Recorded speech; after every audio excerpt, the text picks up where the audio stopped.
Welcome to another episode of Football Tailgaters, where we talk everything about the NFL, including your picks for bets and fantasy.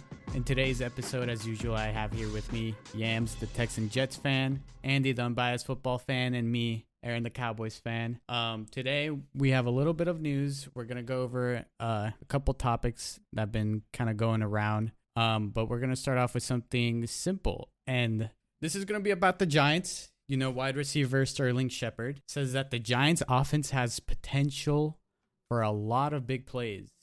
And, you know, I want your guys' thoughts on that. What do you guys think about that? Yams, you can go first if you want. I don't buy it. The only exciting thing about the Giants is Brian Dable. He was the coordinator for Josh Allen when he was a rookie. So I'm excited to see that, but for the rest of the this year, it's just gonna be trial and error, to be honest. Also Sterling Shepard, he's not even that great, at least in my opinion. So the only thing that's really exciting is Brian Dable, just kind of see what his footprint would be on that team. I know they're going into in my opinion, a rebuild sort of, and it's gonna be a trial and error, and basically Daniel Jones is an audition to, either be a quarterback for another team. And by a quarterback, I mean a backup quarterback. I don't see anything spontaneous or big plays coming from this team, at least this coming up year. I have spoken. I'm not seeing much on the roster. Yeah, I think it's pretty obvious that, they're kind of testing things out. But, I mean, I feel like when I would watch them, that's kind of the only thing they would rely on themselves, and they weren't really they're just not really a good team, and the only way they would get somewhere, I guess, when they would try to make games competitive is, making these big explosive plays, but that's all they have, and that's sometimes, it doesn't always work out for them. I think they've always had these for like the past year or two at least. I think I would say I saw it more when Saquon Barkley was there, because you got a good running back, you can rely on explosive plays by doing a lot of play action stuff. But I mean, yeah, it's just nothing special. I don't see anything crazy about it. Okay, cool. You have explosive plays. Who doesn't? I mean, every team's got their explosive plays.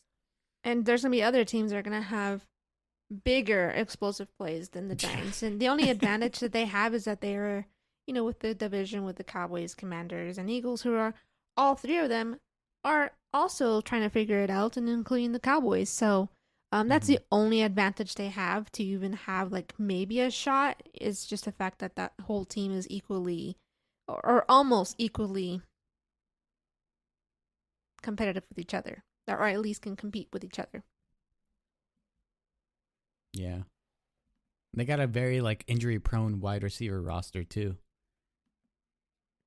I always pick them up on fantasy. I remember, I think it was 2 years ago when we did that one fantasy draft. I think I picked up Shepard, and then I think this past one, I think I picked up Kadarius Toney. They're just injured. They're always injured. There's some other wide receivers that I got too, and they're just not reliable. So I don't see anything special about this. Didn't they say the ex-NFL coach that they had was was being criticized because he was playing them in practice really hard, very physical? Oh, Joe Judge. Yeah. I mentioned that to you last year, and you were all for it. No, I mean, I'm not saying that it's bad or not. I'm just saying that maybe that's a factor of them being injured all the time, because I do think that coaches that have have that strong personality, authority present, but not crossing the line, kind of what's his name, the one that got fired from Jacksonville after Urban Meyer. That guy just crossed the line completely. But Joe Judge, I don't mind if you're a big time authority person and just kind of the Jimmy Johnson type of coach, or Bill Parcells, that you have to be in line or you're going to be out of the team. So I don't mind that, but I mean, maybe it was too physical at some points that these players were just not ready to play, and then when they play, they just got more easily hurt or something. I don't know, but with the offensive line here that they have, I'm not even too sure. I'm sorry. They got Evan Neal. That was like. Yeah, that's a good pick, obviously, but we just need to see if it works out. That's all. They got Evan Neal, and they also got Thibodeau.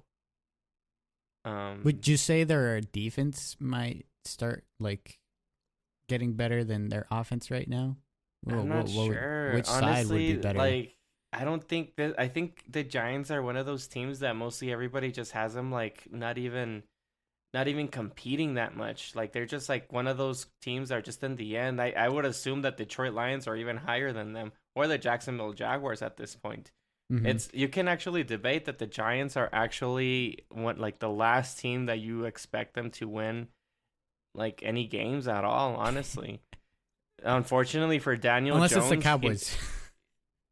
Yeah, you never know. I mean, Thanksgiving. Yeah, and you never know. I think they did that on purpose because the Cowboys have been losing these last few Thanksgivings, and I don't know. They're trying to put him an easy opponent or something for them to win. But yeah, Daniel Jones needs to show up. Saquon Barkley, I mean, I feel bad for him. If the offensive line is strong enough to make some holes for him, then he should have a really good year. But if that doesn't happen, then again, we're not going to see too much from him. So in like fantasy wise, I'm a little hesitant and nervous to actually drafting Saquon Barkley. Oh yeah.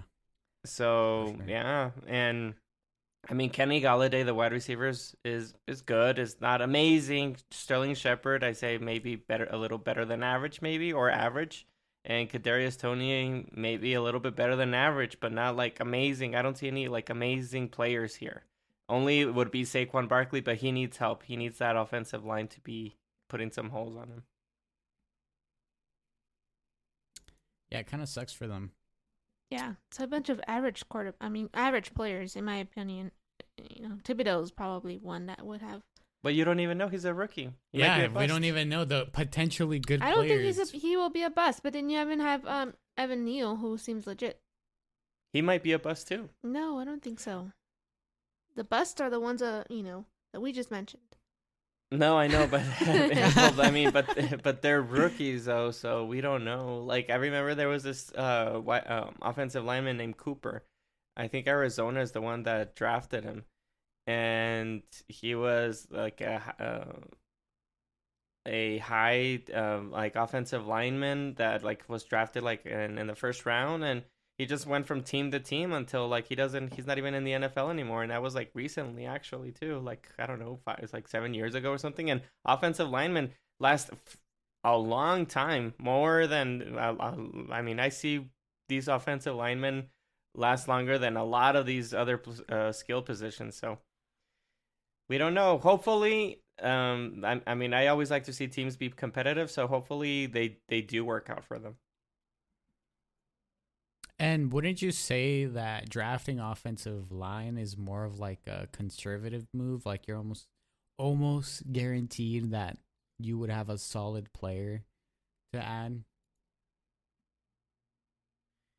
I mean, yeah. I mean, I think I don't mind when teams draft offensive linemen, because for me that's like the bread and butter if you want to make your offense, besides your quarterback, right? Like, the quarterback's the most important position. But after that, if you don't have a decent offensive line, then your team is going to be struggling. Even with a good quarterback, like, there's a handful of great quarterbacks. So the other ones that are good quarterbacks, they need a good offensive line. So, and drafting a offensive tackle, that's like a big sign that they're in rebuild mode.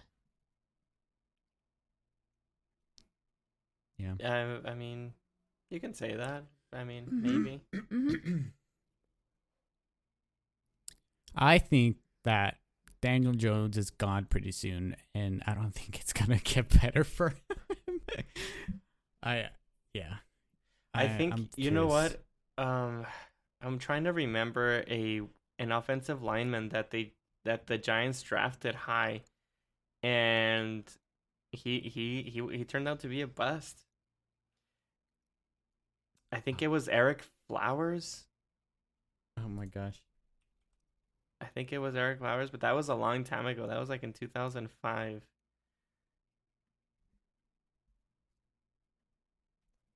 But I mean, it happens, right? I'm just saying, like, not all players are just gonna be like granted to be like really good. So, it unfortunately, hopefully, it works out. 2015, he was drafted by the Giants, number 9 pick. Who was this? Eric Flowers. I thought it was 2005. It says 2015 here. He got graded a 6.40. See, and he was a bust. And then his picture shows that he was with the Commanders last. I don't know if he's in a team right now, actually. See, imagine after 3 poor seasons, the Giants transitioned Flowers to right tackle before this year after acquiring Nate Soldier, which prompted Flowers to hold out. So, yeah. Signing a 3-year deal with the Dolphins, $30 million, 1 year after his career was in doubt. Yeah. So he got a pretty good contract for what it was.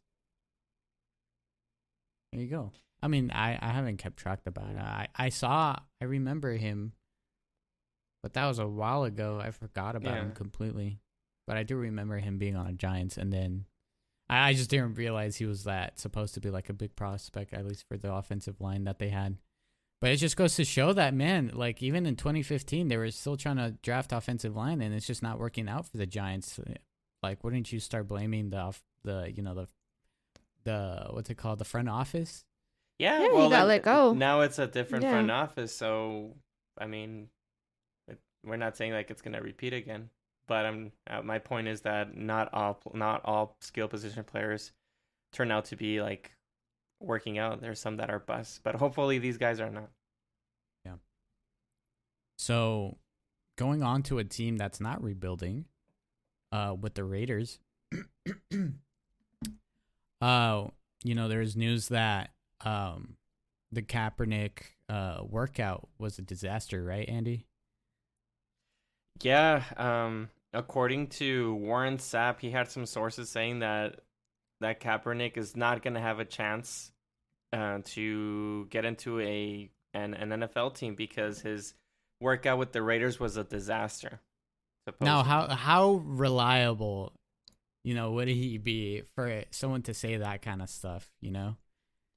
I mean, Warren Sapp did play for the Raiders, so I'm sure that he has some connections still there, maybe, or he just visits them a lot or something there, and they just told him like, hey, like this was just horrible. Which I mean, I can't put too much like it's Kaepernick's fault. I mean, yeah, it is because he's not talented and everything. I mean, yeah, he does deserve some of the blame.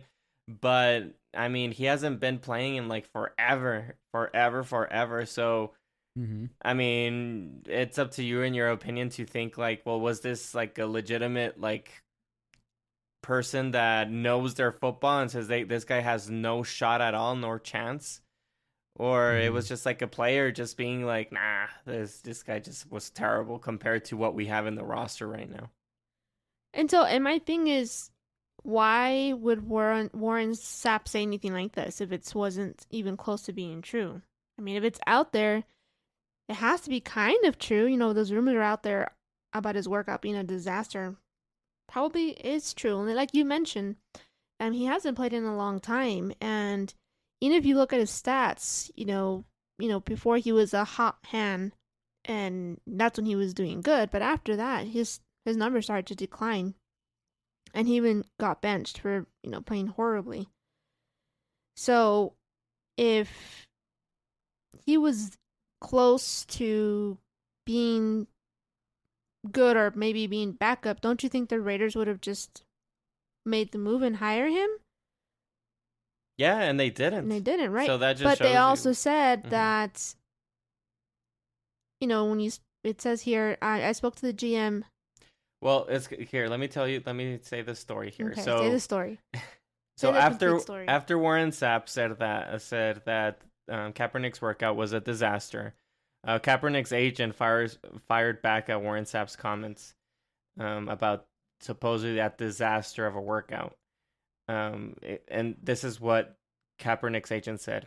I guess Warren didn't talk to the general manager or the head coach.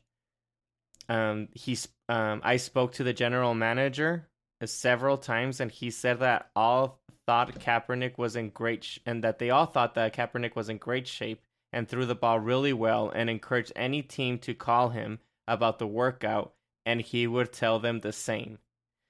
I'm surprised Warren would say that because it's not true, and you would think he would want Cap on a team. So that's the end of the statement there. But I mean, if you're telling me that he would encourage any team to call him about the workout, I mean, why aren't you signing him? Exactly, that's my point is. But here, and so another point as well. So he was great, supposedly. So why didn't the Raiders sign him? Okay, that's one. Two, Colin Kaepernick, we already know how it went down with him in his history. He kneeled down and, he got kind of kicked out, blacklisted, and then ended up in a lawsuit with the NFL, and the NFL lost, right, and paid him a bunch of money. So now you're in the NFL's shoes, and do you really want to actually say something about Kaepernick negatively that can impact any other team from maybe working out with him and maybe opening up another situation with Kaepernick again, maybe another lawsuit again? So could it just be like tippy toes and they're walking around eggshells with Kaepernick? So maybe he played horribly, but then no, he was wonderful. I invite every team to work out with him. That's a good point. I mean, maybe they're just afraid of what consequences can happen, or they get sued by Kaepernick. Exactly. So they already been there once. Let's not, let's just nip this in the bud. We gave him an opportunity. Yeah. And let's pretend that he has one. Because they didn't have to give him an opportunity, but they did. No, but I mean, if they don't, then there goes another lawsuit. Well, not necessarily. You just don't want to. But the thing is that if they say anything negatively, like towards your point, then they can fire back and say, well, the coaches weren't there, or they weren't even looking at him, or, I remember that there was a situation that Kaepernick wanted to do a workout in front of NFL team, general managers and scouts and everything. Oh. And then the NFL agreed, but they wanted to put it in a certain location. And Kaepernick's like, no, it's going to be my location. And so basically nobody went to his location. And they just said the ones that went, got there, some of them got there late, and it was just an awful type of situation, an awful experience there. So it's just a lot of to your point, Yams, it's just a lot of situations that it's just uncomfortable just with the player, and if his team, his surrounding team around him, his agent or publicist, all of this stuff, how are they gonna be reacting to any negativity going his way? It sucks for him, but well, I mean, I don't think he's ever going to be back to an NFL team. I don't think so either. It's just been such a long time, and the fact that he's struggling this much just to get an opportunity I don't see it happening anytime soon. And who knows, maybe he is good, but I mean, so do you guys believe the sources? I do. Yeah. Yeah. I do. And where are the tapes? Why aren't they releasing these tapes? I don't think that they're just public to just release. I don't know how that works, but I don't. Well, okay, fine. But they release them, no, to at least the other organizations or something like that? There's audition tapes? Yeah. Well, I mean, the general manager, I mean, if you encourage any team, I mean, why not like give those tapes to them? I guess. I don't know if we call them tapes. Are they just just an email to send the video to them or something? Well, A big file? You know what I mean. I mean, someone had to have recorded him. At the end of the day, in my opinion, he wasn't that great when he was actually playing. Right. He did have a good season that he went to the Super Bowl. I mean, it was the hot hand. It was that type of player that just that was his moment, his year, and that he was just really good, and the defenses couldn't contain him until the defensive coordinators had a lot of tape on him to make sure that that his playing style doesn't hurt the opposition team. So I mean, we're not talking about an amazing quarterback, so it is what it is. Okay, then what about? We'll move on from that one. What about? I found it kind of surprising that Baker Mayfield. I didn't even know this happened. This is news to me. But Baker Mayfield is open to reconcile with the Browns if Watson cannot play for the full year. Maybe he does have a soft spot for the Browns. And he says that it's up to the Browns to make a move to see if he gets traded or he ends up playing there. What do you guys think about that? I thought that was pretty interesting. I think it's BS, honestly. Really? Look, yeah. He's just trying to say the right things, and during his interview, the Browns have to apologize to Baker, beg him, and even go to the far extent and even fire Deshaun Watson for him to come back and play for the Browns. And that's how much the Browns need to do in order for Baker Mayfield to come back and play. I don't see this happening. I think he's out. He's out of the team. He's done with the Browns. He is completely done with the Browns. And I definitely do see him either ending up in Seattle or Panthers. But the Browns, that's not one place I see him playing. He's done.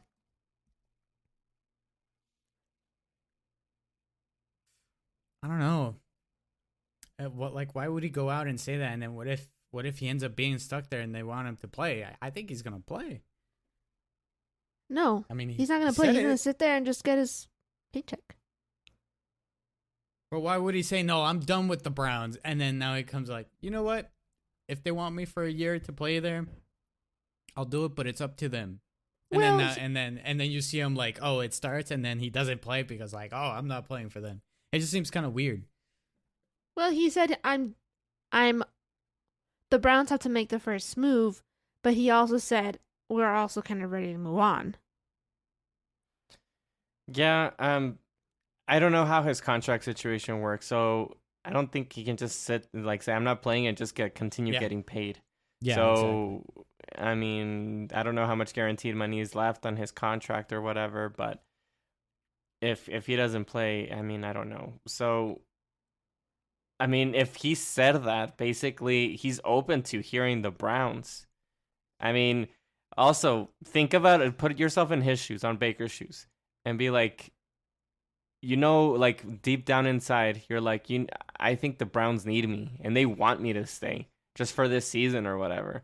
So they would like me to stay, but I mean, I'll listen to them. I'll say no in the end, screw you guys or something, but basically, maybe he just wants to hear some words from the Browns.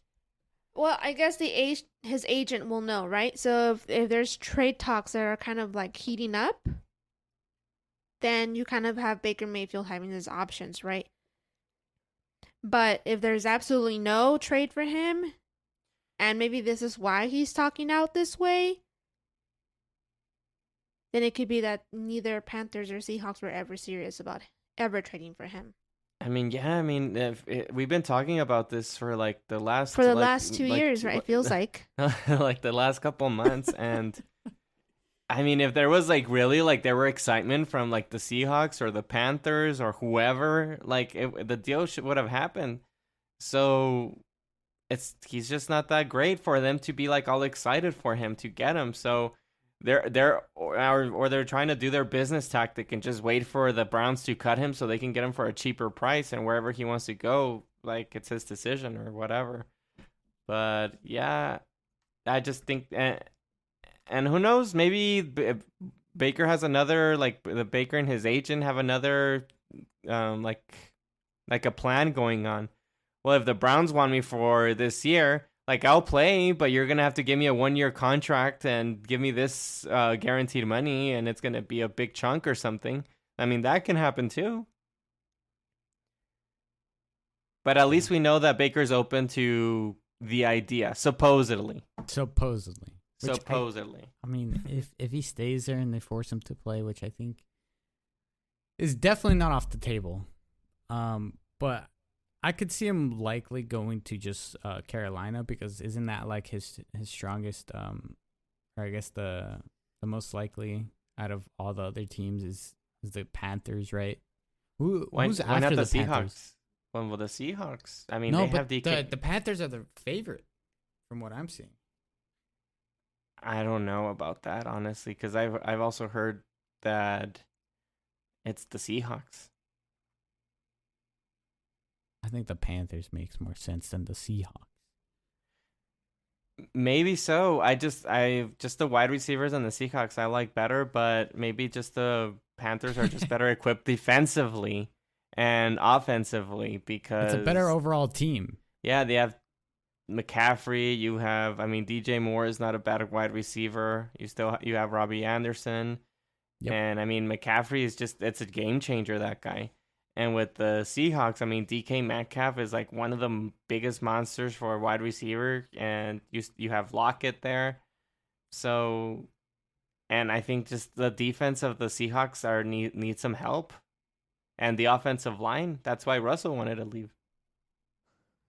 Mm-hmm. Yeah, I mean, I wouldn't want to go there if I was Baker Mayfield. I think that I would like to go to the Panthers more. I think he has better odds there.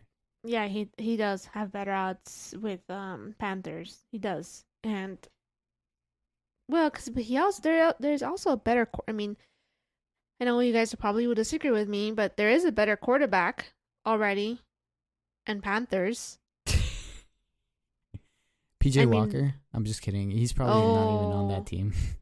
No, I think he is. He's still on the team. But look, you have Geno Smith and Drew Luck in the other one, where you know for sure 100% if Baker goes there, he will be the starting quarterback, right? Agreed. Yeah, Yamson, this one I'm just going to disagree with you. And I'm just saying that if he goes to the Panthers, he's a starting quarterback. That's why they're trading for him, and it's easy. I didn't say anything. I started with there's already a quarterback there that's decent. I mean, they'll probably trade him away, Sam Darnold. Probably. So yes. And he's probably going to be a part of the trade package, probably, but I don't know. I mean, what are they going to do with him if he stays in Carolina? But yeah, the team Panthers is much better than the Seahawks team. I don't know. It's kind of leaning more and more that the Panthers are just going to stick with Darnold this year. Well, they're stupid. And Seahawks are stupid if they pick him up. Well, we'll see. I'm sure that we're going to find out before training camp, hopefully. Yeah. So, yeah, I think they have to do something before the season starts, right? Because, I mean, the Deshaun Watson situation is getting closer and closer to, kind of figuring out he's going to be gone for the whole year.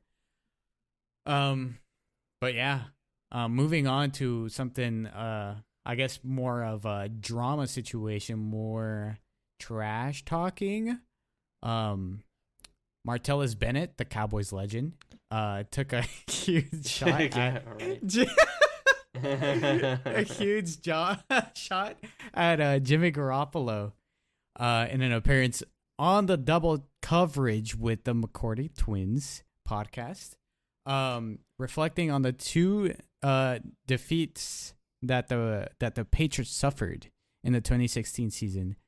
One was with the Bills, and what was the other one?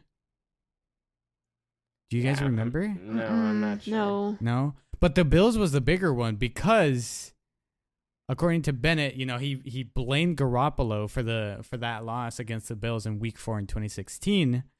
He says he decided not to play right before the game, and then he continued to say Jacoby Brissett came out and played with the messed up thumb and played his heart out, but Jimmy was just being a B word about it all. You can't win with the B word for a quarterback. First of all, yeah. So I mean, if it continues on a little bit more, and it's just I'm shocked at this. I didn't even realize, because nobody knew about this, right? Like it just kind of went over everybody's head, and it's just that kind of drama that it's just behind the scenes. But whenever someone leaks it, I guess it just gets the pot stirring, especially for Garoppolo being in such a weird situation where he's kind of in limbo. I guess you could argue, because some people think he might be out, others don't. Others think he's just going to stay there and be the starting quarterback because, the whole situation with Trey Lance and whatever, or it's just not good. I don't like that. Being a 49ers fan right now, it's like you're just very conflicted. But anyways, he continued on to say that was the whole thing with him. He didn't want to come out and do anything because his agent was trying to protect his body, or some S word like that. Which I can't fault him for that. But, like, you should have made that decision on Thursday. Now it's Sunday. And then Patriots legend Julian Edelman reacted to Bennett's strong comments. Speaking on the I Am Athlete podcast, the retired wide receiver compared how Brissett played through the injury while Garoppolo didn't. And then he says, I guess Jimmy was practicing and then decided not to play. And then he continued to say, and Jacoby Brissett played with no ligaments in his thumb. That's gross. Which you can't do that as a quarterback. You can't grip. And if it's in your left shoulder. And then he admitted that the locker room wasn't pleased with Garoppolo, including himself. So even though he didn't use the same kind of words Bennett did, Edelman seemed to agree with him. What do you guys think about that?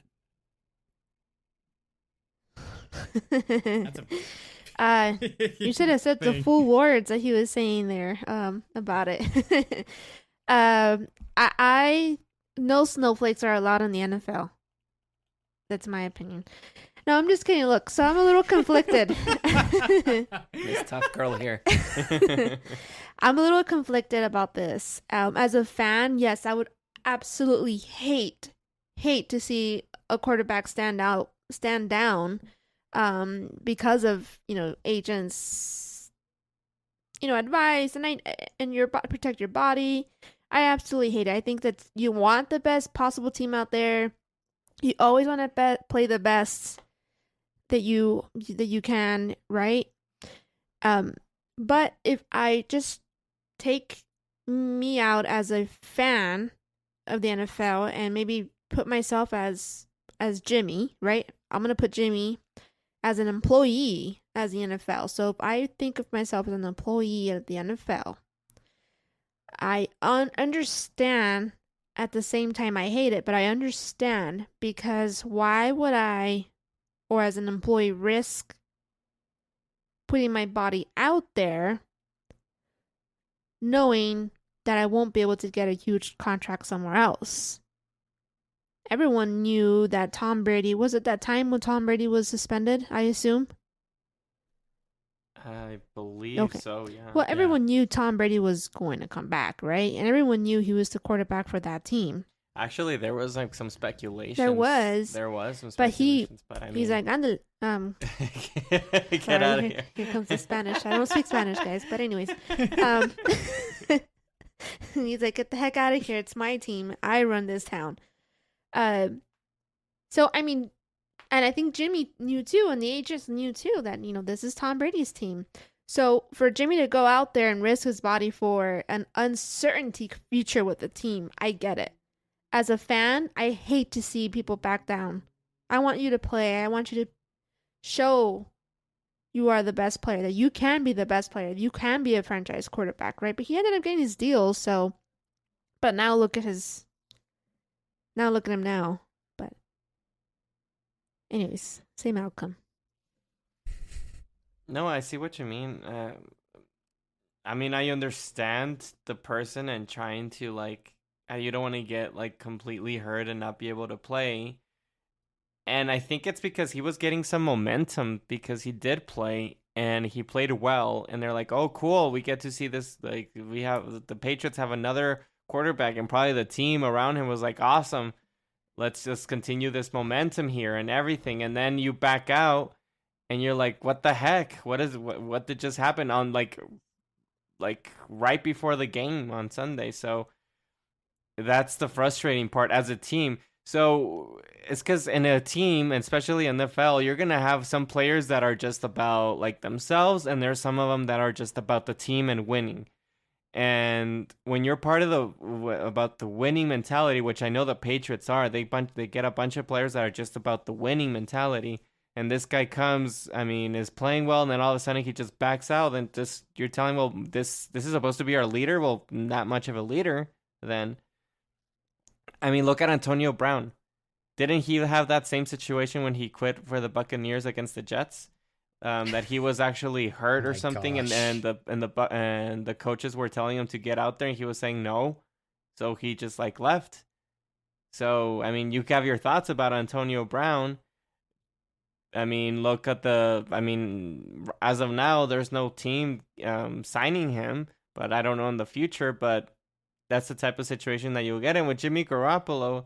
I mean, this is old news that I don't know if, around the NFL, if people know about this stuff.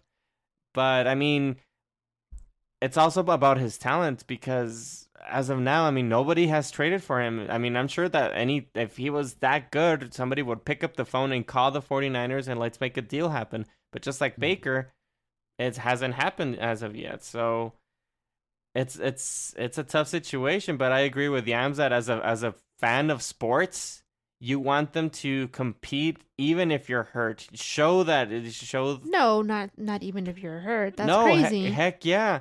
You tell anybody. You tell Michael Jordan, Terrell Owens. It's not the smart thing to do, though. That's not the smart thing. If you're in the playoffs, go ahead and play while you're hurt. I wouldn't care what the hell these fans would say. I would understand the team, but like the way he came about it is understandable because these players got mad because he said at the last second. That's messed up.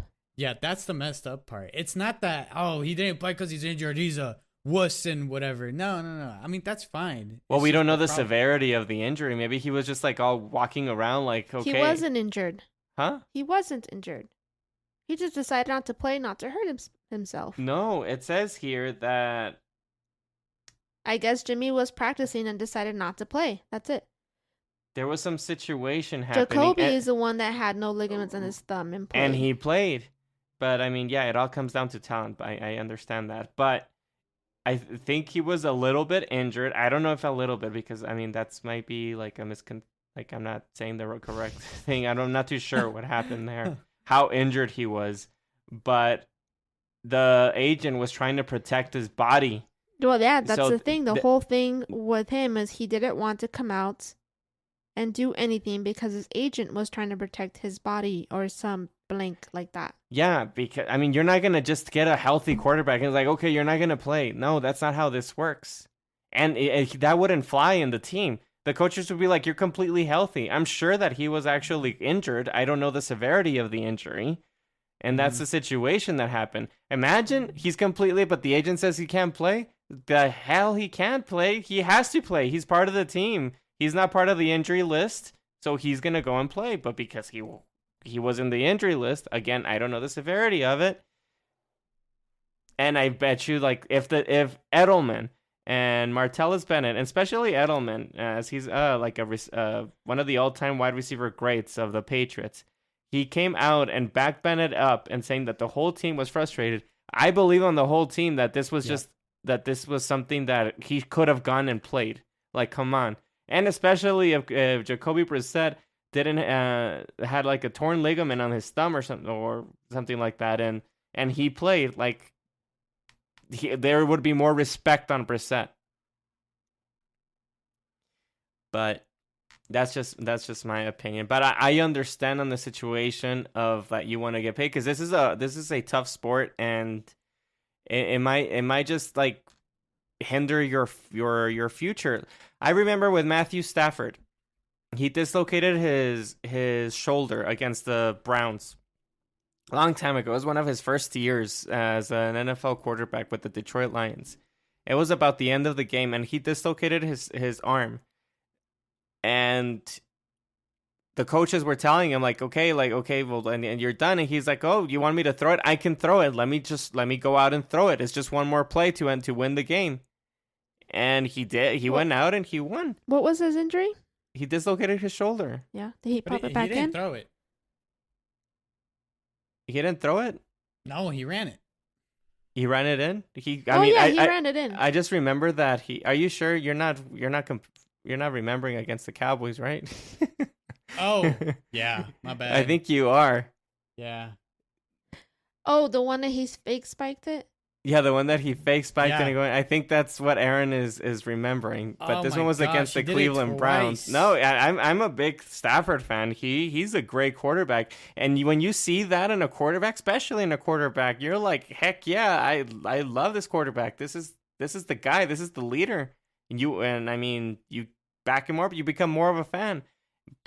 So, to clarify, it was the left shoulder.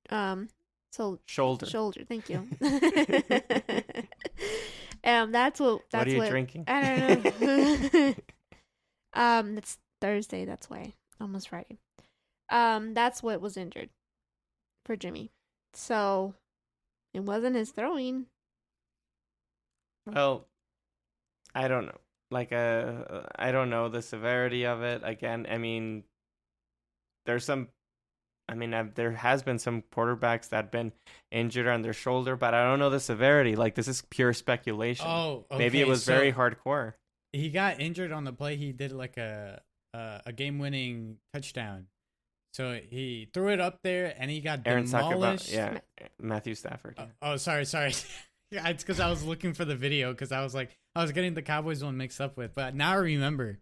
Yeah, he got injured on that play, and he was dislocated shoulder and everything. But he got up and celebrated with the team, and then he had to get taken care of after that. That's crazy. I totally forgot about that. See, that's a tough quarterback. Yeah. That's what you want in a leader. But yeah, see, for Matthew sure, but you're not gonna Stafford's get already it in established. You're not gonna get it in every single player either. No, of course not. Of course not. I'm just going by, like, I understand, like Yams was saying in the beginning. Like, I understand him, and as a player, like, you want to last long in this league compared to, like, this area because it's a shoulder, so you're a quarterback. He's gotta protect his face, dude. Yeah, I understand it, but I also understand Bennett and Edelman. This is about a team, and you're looking for the leader. There was speculation at that point that Garoppolo could be the guy, and maybe because of this situation, like, shut everybody in the team off or something. You never know. No, there was speculation. Yeah, there was. Yeah, there was, but there was no way Tom was gonna allow that. Hey, look what happened to Tom in the end. Belichick got old was and like, left. Yeah. Yeah, but I mean, if it's not like Tom Brady had all that power. You don't know what Bill Belichick could have thought at that moment and be like, okay, Tom Brady's getting older. This guy can be my guy. But probably Belichick saw like some certain things from Garoppolo and was like, no, I'm good. Let's trade him for a second-round pick. That's not how I remember it. But no. This is purely speculation. Mm-hmm. Because there was chatter that Jimmy Garoppolo could be the guy that's going to be replacing Tom Brady. Right. And look what Belichick did at the end of Tom Brady's career with the Patriots. They didn't sign him back. Supposedly Tom Brady was ready to end his career with the Patriots and sign a few more years. Even but Belichick had his plans, and what was his plan? Whatever's happening right now. Basically. That's his plan. Well, okay, but back to the Jimmy Garoppolo days, Tom Brady went to Robert Kraft, and that's why they kicked out Jimmy. Well, what? I don't know. No. I don't know. Yeah, that's what happened. You work there, or what's that? No, I read about it. I read it. about it. That's what happened. Yeah. Tom Brady went to Robert Kraft and said, "We need to get Jimmy out," because that was the plan. Was Jimmy was going to take over Tom Brady's role eventually. Anyways, But if you have those sources, it would be cool to I'll know. bring I the think that came from a Tom Brady hater. check our Instagram. I'll upload them. So yeah. Well, back to the Jimmy thing. I understand him not not playing that time, and as a quarterback and as any player in the NFL, there's so much competition, right? And you want at least you want to get an opportunity. And I think he already had his opportunity. He was kind of already on the team's radars, and that's why the agents were like, "Hey, sit this one out because you are about to get a deal somewhere." Yeah, that's a very good point as well. So I mean, why would I go and play? I understand. I understand it completely. Well, that was a business decision, and that's the situation when you're a fan that it kind of like hurts you as a fan because you really want. That's why I said I understand the player, but I also understand like the fan and the teams, the frustration. So. Yeah. Yeah, that was something else. Okay, but I guess we'll move on from that one and move on to another quarterback. A lot of focus on the quarterbacks this time. Peyton Manning believes Russell Wilson, Matt Ryan, are well equipped to handle like the big expectations that they have with these teams. But we're gonna ask the question, who is better equipped from, the Colts or the Denver? I think it could be kind of close, but I'm thinking Andy has a pretty clear answer for this one. I don't think so. I think you go for it, Andy. No. I mean, here's the situation. So when we're talking about weapons, I mean, if we compare the weapons and take out the quarterbacks, we have running back. Let's go compare like running backs. We have Javonte Williams with Broncos, and we have Jonathan Taylor. Who's better? Jonathan Taylor. Jonathan Taylor. Okay. Yeah. Then we have wide receivers, Cortland Sutton, Jerry Jeudy, and Tim Patrick from the Denver Broncos, and we have Michael Pittman, Alec Pierce, and Paris Campbell from the Colts. Who's better wide receivers? Sutton. So you're saying the Broncos? The Broncos, yeah. You, Aaron? Yeah. I think I would put the Broncos. Yeah. But since you hesitate, are you thinking they're just a little bit, not too much far apart? Yeah. Okay. And then the tight end, the Denver had to replace Noah Fant, and they have Albert Okwuegbunam. I can't really say his name. Yeah. What? And the Colts have Mo Ali Cox. So I'm not too sure about those two. But who has a better offensive line? Oh no, wait, he's gone. No, he's gone. That's right. I just said. Sorry. Yeah. Sorry. Who has Colts? I don't know any of. I don't know. Skip. The Colts have a better offensive line. Yeah. Okay. And then defensive wise,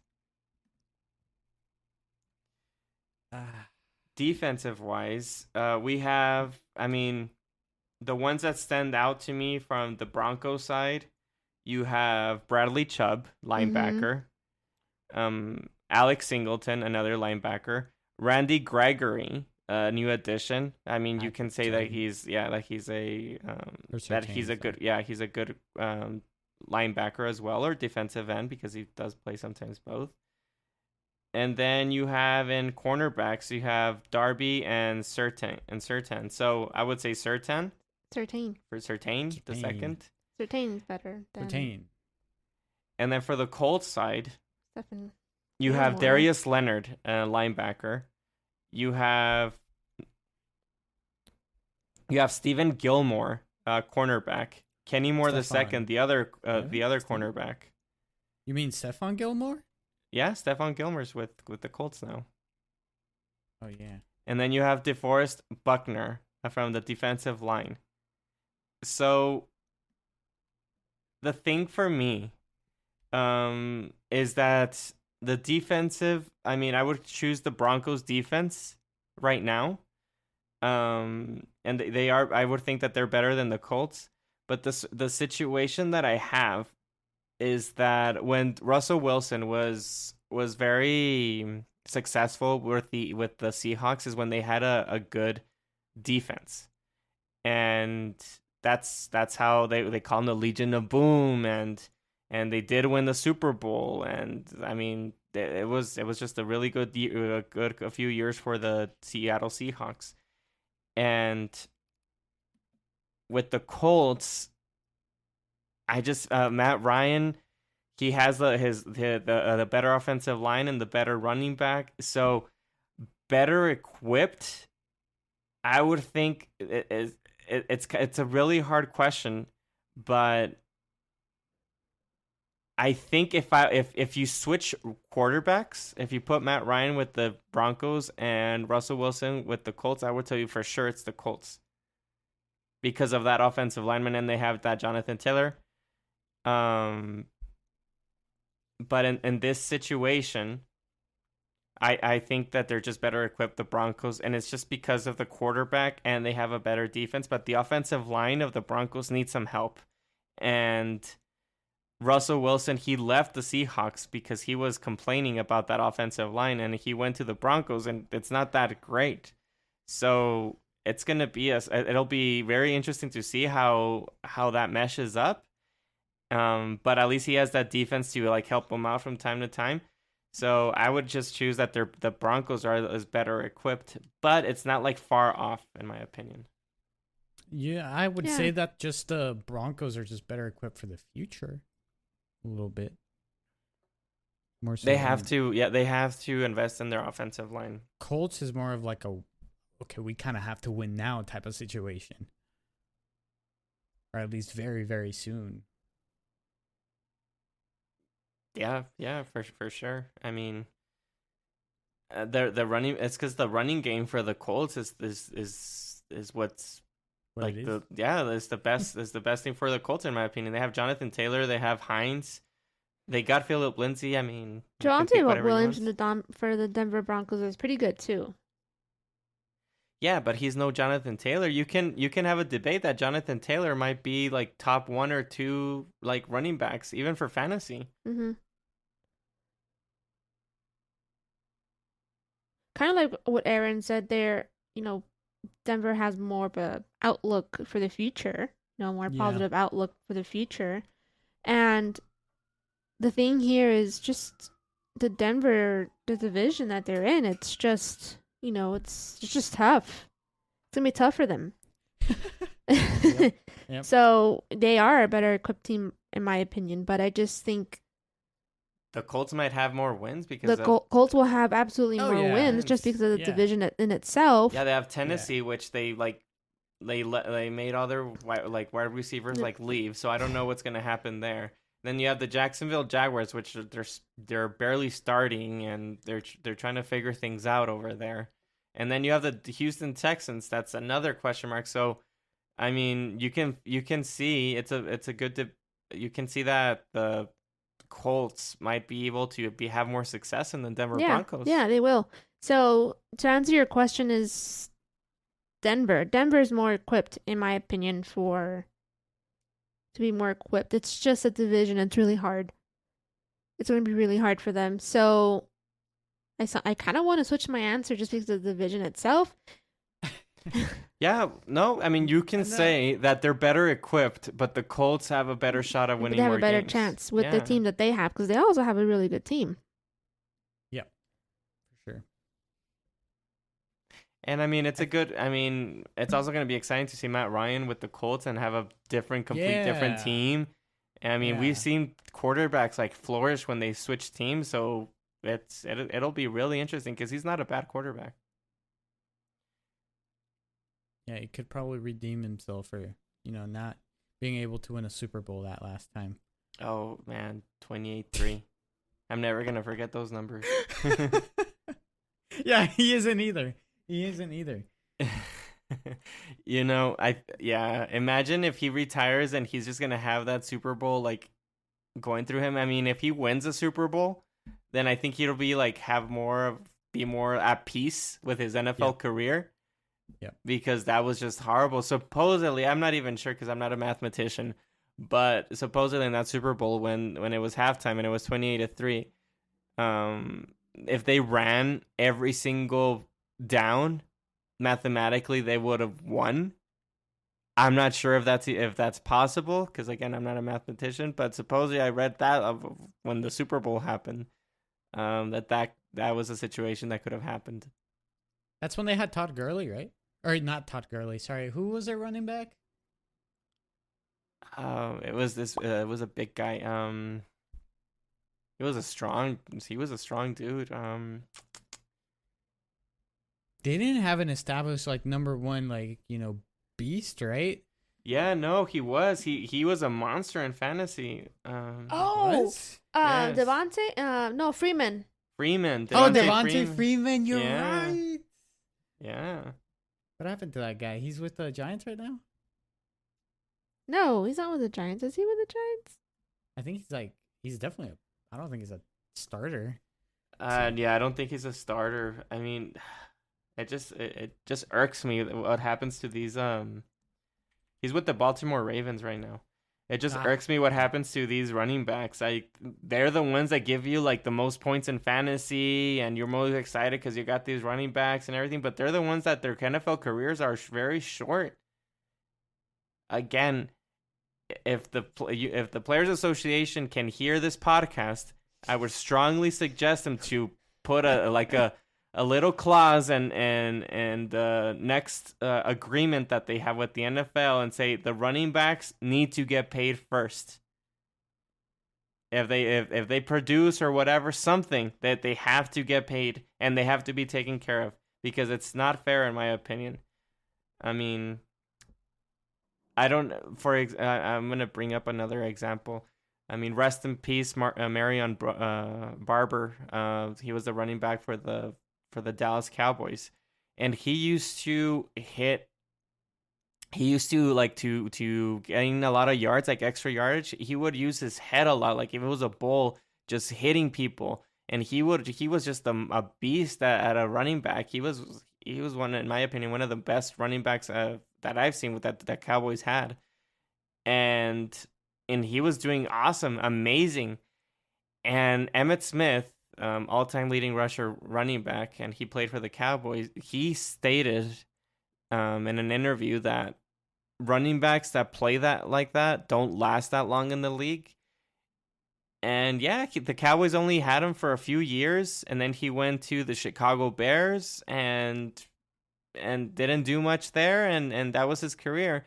And then he had some issues, and I don't know if it was mental issues because of concussions or what's going on. I still don't know what happened because they found him deceased in his apartment. So again, rest in peace. But this is the certain situation that kind of irks me for running backs. I really would wish that the Players Association would fight for these running backs and get them better deals and get them like medical attention for like ever at least. Mm-hmm. Yeah. Do you think it's actually going to happen though? Like, what are the, I guess, what's the likeliness of, or the possibility of just having these running backs have more leverage with the league? If in the next bargaining agreement, the Players Association put that as like you have to do this or there's no deal. Like, at least look into it and see what can be done, because I don't even think that they're looking at it at this point. So at least put some emphasis on it and look into it. Because, I mean, me as, like, if I mean, business-wise, if we're just looking, like cold-heartedly in the business size, and business-wise, I wouldn't pay a running back if I'm a GM. Like, no, I have a decent offensive line. I get another decent running back, and I'll be doing well. And that's just the life of the running back. They're just there. They produce. They have their high numbers, and then that's it. And the ones that do get paid like big time are the ones that are the greats, like really big time greats. So, but all the other running backs, like, no, it doesn't. And they're the ones getting hit every single play. So yeah, it's tough. Yeah, something definitely needs to be done because it's pretty bad. But it's interesting how now it's like the conversation is this big when, you know, it's kind of been an issue for quite a while. But yeah. Do you have anything else to say, Yams? No, I don't. I get it, but until they update that sucks for the running backs. It really does. Yeah. It's a sucky situation that definitely, you know, finally it's getting talked about and hopefully it gets fixed somehow. It's going to be interesting to see what they have for that. But yeah. Yeah, that's going to do it for this one, I think. Unless you guys have something else to say. No, just can't wait for the NFL to start. I know we're almost 10 more weeks.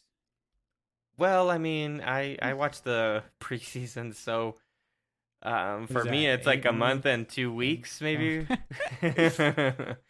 So or a week and a month and a week and a half. So for me it's a week and a month and a half it's gonna go by quick. Yeah, for everybody that's just waiting for the season, it's in 2 months and maybe a week.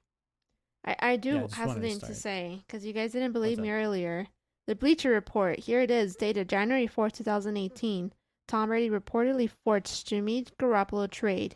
Patriots involved in rift. That's the title. So I know it's old news, but you guys are questioning me and doubting me. There you go. All right, we stand corrected. Well, I mean, I didn't even tell you, like, if you were wrong. Yeah, you did. No, I said, I mean... You're like, are you sure? Well, you sure? He was like, questioning it. Yeah. Just questioning it. He was doubting you. He was doubting. You it. had to prove him wrong. As always, Andy's always doubting me. No, I mean, as long as you have proof, I'm good to go. All right. Well, yeah, that's going to do it for this episode. You can follow us on our socials, football_tailgaters for TikTok, YouTube, and Instagram. But yeah, until next episode, thank you. Thanks. Bye.